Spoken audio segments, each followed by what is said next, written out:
Now we're going to go ahead and take a look at what happens when you have three terms. Well, once again, you still want to start out by looking for that greatest common factor. In this case, it does not have a greatest common factor. So there's three terms. We're going to use AC factoring. A is the number in front of your squared term. C is the constant, the number without any variables. So what you want to do is you want to go ahead and multiply A and C together. So A times C in this case is -6. So now you want to look at factors of -6. Well, some of the factors of -6 are -1 and +6, -2 and 3, -3 and 2, or -6 and 1.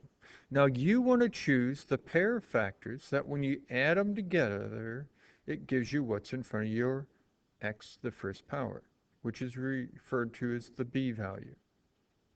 So we need a +1. You'll notice what I have here in orange when I add these together, -2 plus 3 gives me that +1. So we're going to go ahead and rewrite this as a 2x squared, and then I'm going to rewrite it as a -2x and a +3x. Notice that these two right here, when you work those out and add those together, would give you that +x. And we'd still have a -3 at the end. Essentially what we get to, or when we get to this point, we're going to just do the factoring by grouping because we have four terms. So what are you going to pull out of the first two?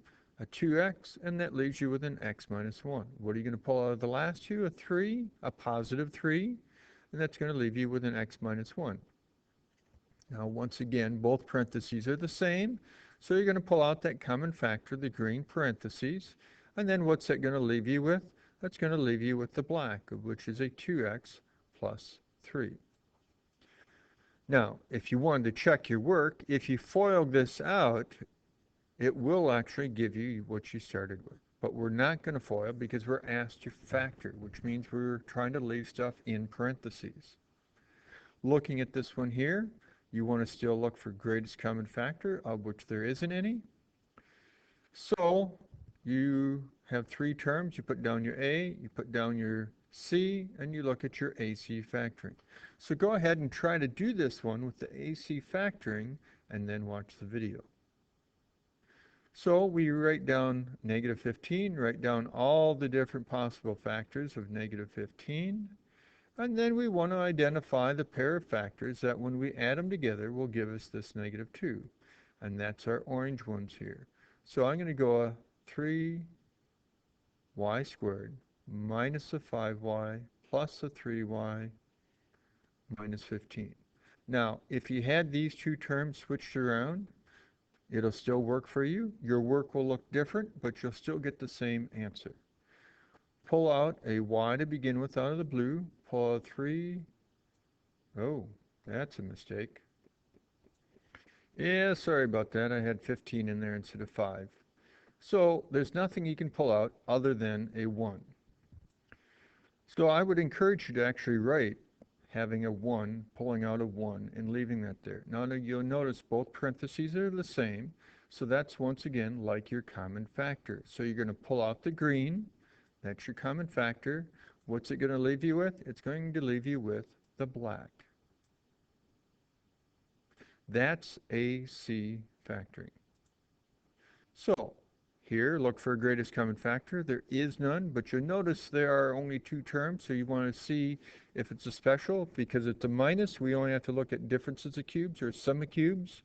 You'll notice 27 is a 3 cubed, so it really ends up being differences of cubes. So you're going to replace all your boxes with AB. So don't get stung in that since we have a B hanging around. So we'll replace the first box with AB, and then replace your other boxes with AB. Now you'll replace all your triangles with 3. And more than likely, if you skip this first step right here of writing it as something cubed minus something cubed, it's going to mess you up when you start plugging stuff in. And then we're going to just simplify it a little bit.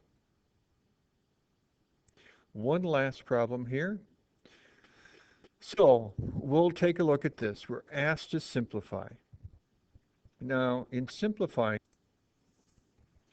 some of you may think, well, there's an a squared top and bottom. We can cross those out. Well, let's consider this example over here, 24 and 36.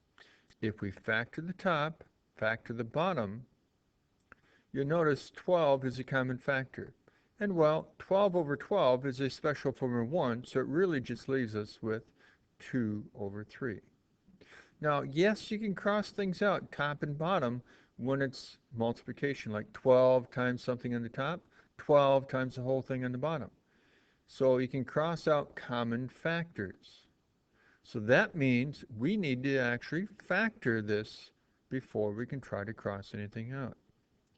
So go ahead and do your AC factoring on the top, AC factoring on the bottom, and then we'll look at this. So you factor the top with AC factoring, factor the bottom with AC factoring. You'll notice now that it's factored, we have common factors of an A plus 2 top and bottom. Once it's factored, we can cross out those common factors and then look at what's left. So we're only looking at this.